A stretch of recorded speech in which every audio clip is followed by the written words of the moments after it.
She is a peerless gem. She is an unrivaled genius. And she is mediocre as all hell right now. There are a lot of DPS characters in HSR, and while many of them are still solid overall, some characters will always fall through the cracks. We have examples like Dr. Ratio and Argenti, who have been bad for a very long time, and support wouldn't really help them at this point.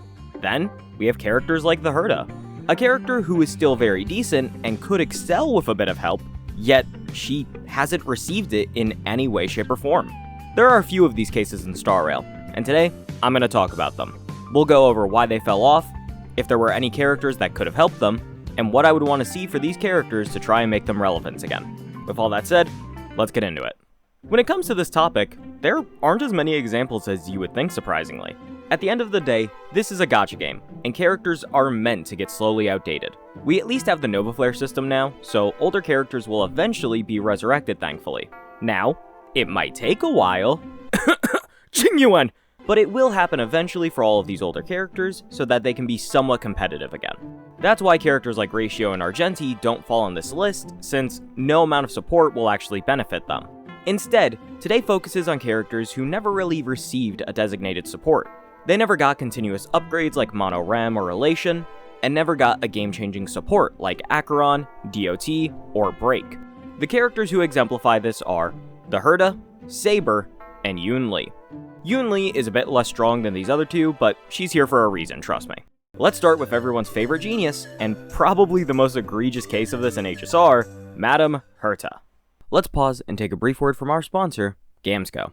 As Star Rail constantly releases characters better than the last, players won't have enough Jades to keep up. This is where the sponsor of today's video comes in, GamsGo. This is an all-in-one marketplace for all your favorite games and services. They offer top-ups at a more affordable price than in-game, and can even activate your first top-up bonus if you haven't used it already. It's also totally safe, not requiring any of your login information, and having a money-back guarantee. All you have to do is click the bundle you want, put in your server and UID, and your top-up will appear in-game shortly after. On top of all of this, they offer top-ups for more than HSR, having offers for ZZZ, Genshin, Wuthering Waves, and so much more. You can use my link in the description or pinned comment to start saving now.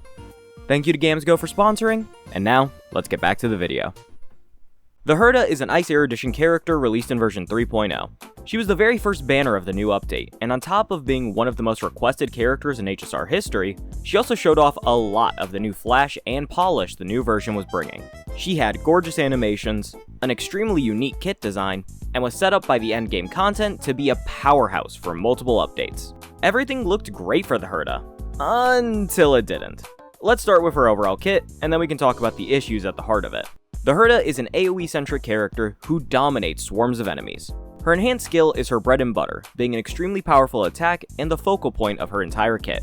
To really achieve Herta's primary mechanic involves having a fellow Erudition on the team alongside her. This is a common trait amongst Emanator characters nowadays, with Cyrene, Acheron, and the Herta all having it. The reason she relies on a fellow Erudition character is because of her major traces, aloofly honest, and message from beyond the veil. On screen now, these traces are the core of Herta's game plan. To use her most powerful ability, Herta needs to ult first. This gives her a stack of inspiration, granting her a use of her enhanced skill. With a massive 220 cost ultimate, however, she needs more consistent energy gain from somewhere else. While her aloofly honest trace will help her regen as long as you have allies who can do AoE damage, it's not nearly enough to make her competitive. Making it so that another Erudition basically doubles that output while having the ability to hit all enemies though? That's how the character can actually function efficiently. The Herta's energy output skyrockets from there, while also gaining damage from all the other slots on her team. This allows for a pretty devastating team comp against mob fights, usually picking them off with ease from this consistent onslaught. There's many more aspects to her kit, like stacks of interpretation, but that's about everything you need to know to understand the basics of how she works. That now means we can move on to the core issues of her kit. The Herta right now is still an okay character, but without investment, or even with it, she is nowhere near the level of those around her. Just about every team released in version 3.x is on par or better than her. Even in her best mode, which is pure fiction, she is getting outperformed by Sela. A hunt character is beating the Herta in her ideal game mode. That is not okay. So, why is it happening? Obviously, I could point to the giant ideal teammate-sized hole right next to her, but that makes it seem as though Herta is one Dahlia level boost away from being great again. That really isn't the case, I don't think, as Herta does have quite a few issues that I do think we should address. Let's start with the first issue. Herta uses a lot of SP, and that means most other characters on her team will have to fight for it. Now, you can say this is a skill issue. I don't actually own the Herta, so it's really no skin off my back. But I do find this to be a valid complaint. It's gotten better with the inclusion of Donhung PT as a sustain option since he almost exclusively basic attacks, but that can only do so much. In most cases, Herta will use 2 skill points, regen 1 with her leg cone, and then use 1 more for her enhanced skill. With characters like Argenti, Serval, and Mini Herta, they need to skill to get the most out of their kits and get the most energy for the Herta. Same goes for Anexa, but he can basic attack if he has to, and it won't be a massive loss. The only option left after that is Jayde, who is very SP positive, but also doesn't have as much synergy as the other options in my opinion. She can be very strong, yes, but not quite as ideal from what I've seen. With your best support being Tribby, who is SP positive, but slow as dirt, you're really left with a very dangerous game skill point wise. Herta should almost always be using skill, meaning you have to regen from other places. With DHPT and Tribby, this is absolutely possible, but it's really just those two in most cases. Many other supports don't offer Herta the energy she needs, or they can't keep up with the massive amount of SP being used. This, in my opinion, was a similar issue that Break had, where using skill on most of your characters was usually way better. This then led to having to be very careful about SP usage, and not getting the full use out of the character's kits, which just wasn't very fun. Now, I will say, this is a small issue in the grand scheme of things. This could in fact be much worse, but when it pretty heavily links to her energy regen, which I also think is a core issue, it does need to be talked about. That now takes us to the next problem to talk about, Herta's energy problems. This isn't an atrocious problem either, but Jesus Christ, it certainly doesn't feel good either. This character feels so heavily designed for specifically 5-target combat. Her message from Beyond the Veil Trace will at least make it so that if you're using an erudition, which you always will be, you'll always get energy like you were hitting 3 targets. You could have easily bumped this up to 5 targets at all times, and it still wouldn't have been enough. Let's look at her best bosses from that period of HSR where she was doing really good. Nikador, a boss that can summon 4 pillars and incentivizes AoE damage so he loses massive amounts of HP. Flame Reaver, a boss who summons clones constantly and will lose HP for every single one destroyed. And Banacademics, a fight that always has 5 enemies in it! There is not a single blast fight in this entire game that Herta excels in as far as I can see. This minimal difference genuinely slows all of her energy gain down, since you're getting 6 less energy on every single attack you do. With her already not being made to do consistent damage in single target fights, this puts her in a far worse spot since she won't be getting her ultimate or enhanced skill consistently. That final bit is the last issue I have with Herta's design, how bad she is into single target. Now I know, single target is not meant to be her forte, I get that. Her interpretation stacks also help her damage against her primary target, I get that too. But it is crazy how this E6 exists with a very deliberate design intending for it to be more useful against a low amount of enemies, and somehow, at no point did anyone on that dev team think to themselves, hey, maybe we should put in a multiplier for Herta so she does increased damage if there are less enemies on the field. But Chris, they don't really do that. Evanescence and Saber both have it built into their kit. They didn't really do it at the time, Chris. Jayden version 2.3 had that wording in her E1. God! This is such a necessary thing for AoE characters to even have a chance to be good outside of pure fiction. And the fact they didn't think to put it anywhere in her base kit, or even make it more useful in her Eidolons, is genuinely insane to me. Okay, I'm calm now. That wraps up the Herta's flaws, so now, I want to quickly talk about what she could do with a designated support. These sections will be pretty short honestly, as theory crafting kits isn't something I commonly do. I'll mainly just be throwing out ideas that I would personally like to see. An ideal Herta support needs quite a few things looking at her best teammates. Tribby, Anexa, RMC, Argenti, DHPT, all these characters have the ability to attack multiple times and hit all enemies. An ideal support should be able to maximize her energy gain and fast, so a follow-up like Mini Herta or Jayde or a consistent AoE attack and a fast AoE ult like Argenti. I think on top of this, finding a way to restore her additional energy would also be really impactful, but that's a pretty rare niche, so it's unlikely. Next up, we want a character who is relatively SP positive, or who can be SP positive through talent or light cones. Again, this isn't the biggest deal, but it opens up potential for Herta and the team overall in my opinion, so I do think it provides quite a bit of value. In terms of damage output, to be a good Herta character, your personal damage is gonna get sacrificed a lot no matter what. Every ideal Herta teammate is on like Eagle Set Passkey, or has follow-ups to make up for it, so damage overall is gonna be a hard one to manage. I think some of the best balancing you could aim to do here is something how like Mordenak's Blade works. If there's a fellow Erudition on the team, increase skill damage by 100% or maybe even more. You could also make it so that if there are 3 enemies or less on the field, the skill damage dealt boost for all characters on the team will increase proportionately to that. Lastly, giving Herta an additional damage multiplier would be helpful as well.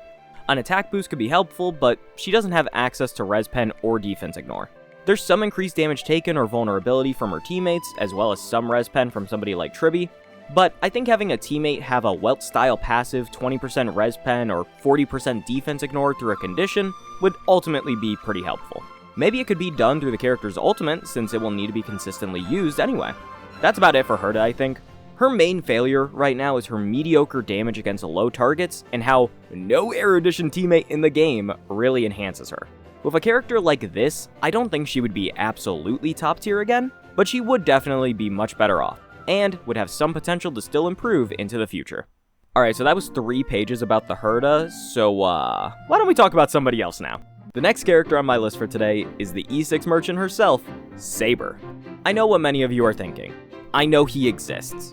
Don't say it, I already made the script, let me have this, and I'll keep the ideal teammate part brief. Saber is a wind destruction character released in version 3.4 as part of the Fate collab.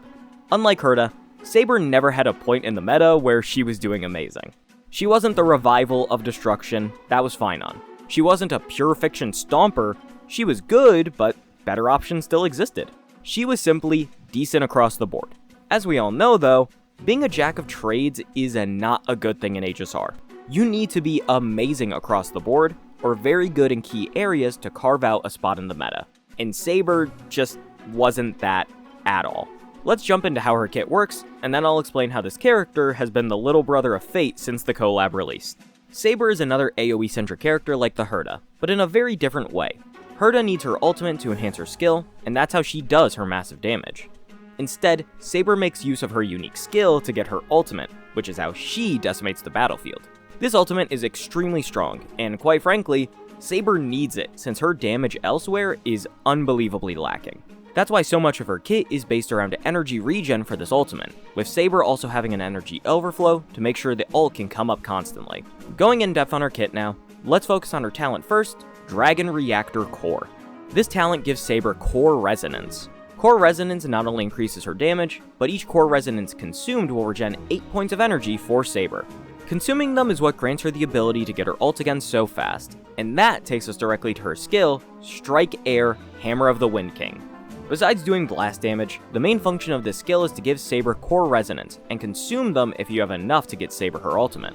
Saber also has a built-in action advance for when you get enough energy plus Core Resonance. Overall, the kit design here ends up being not too difficult, but a lot of fun, and pretty fluid in my opinion. That, however, does not make it any better. Saber has a fair few flaws, but genuinely, they aren't really that atrocious. I would argue her biggest flaws are entirely based around the fact her overall damage is a little lower than other characters from when she came out, and she never received an ideal teammate. Yes, Huohuo and Sunday existed at the time of her release to be energy supports, but they've since been replaced by RMC and Cyrene, since Cyrene is capable of giving you a whole extra ultimate and consistent true damage access. This is clearly not a match made in heaven, as Saber isn't a Chrysosair, and loses that additional value that Cyrene can provide. Besides these 4, the only other quote-unquote ideal Saber teammate was Tribby, who was still in high demand at the time of Saber's release and beyond it. From there on, the only one of these characters to receive a buff was Huohuo, and that was it. A character who wasn't even guaranteed to be in Saber's team since the DHPT Sunday combo was so good for her. Saber never really had her sparkle equivalent like Archer did, and certainly didn't have a whole sparkle level buff to improve her performance. Saber is a case like the Herta of being just straight up abandoned, but at least the devs tried to make a Nexa for the Herta. Saber never got anything along these lines, and as of this point, E6 Saber is currently the standard for the character to feel great for players. Not even amazing or broken, mind you, just great. That is depressing. I could sit here and nitpick that core resonance stacks could have been higher, her damage should have been improved from the start, and so many other things. In reality though, she just never got what she entirely needed, and she fell off as a result of it. One of the worst fates an HSR character can have. Pun not intentional.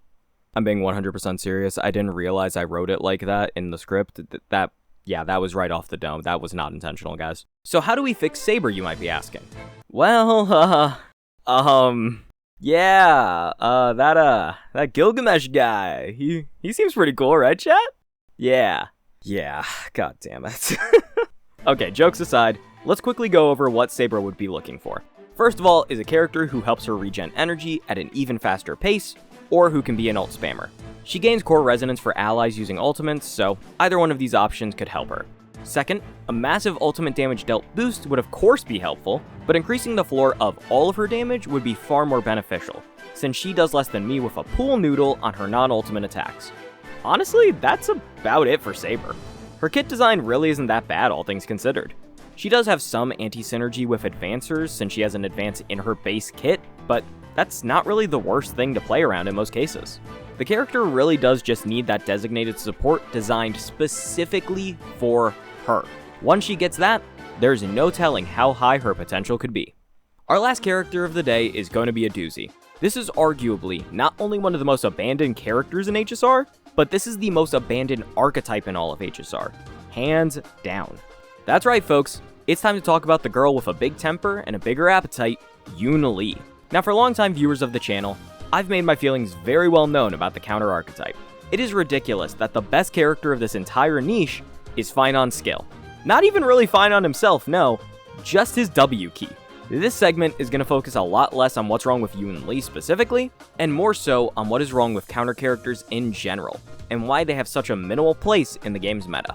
These are genuinely pretty fun and unique characters, but they just have no shot in hell of actually working efficiently.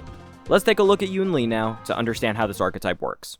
Njilin is a physical destruction 5-star released in version 2.4.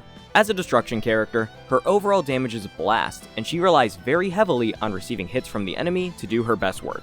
Her kit design itself is rather simple when looking at it. Her basic attack is normal, her skill is a simple blast attack that restores HP, and her ultimate gives her an enhanced counter that will still do decent damage even if no one hits her. All pretty simple on paper. The real hard part about Njilin often comes from understanding enemy patterns. The enhanced counter known as Intuit Call is extremely powerful, and is necessary for Njilin to succeed. Its counterpart, Intuit Slash, isn't technically bad, but it's a way less value on a character that already has their damage reliant upon the enemy attacking them. Wasting the ultimate is a massive negative, so knowing when enemies will attack Njilin so you can benefit the most is vital.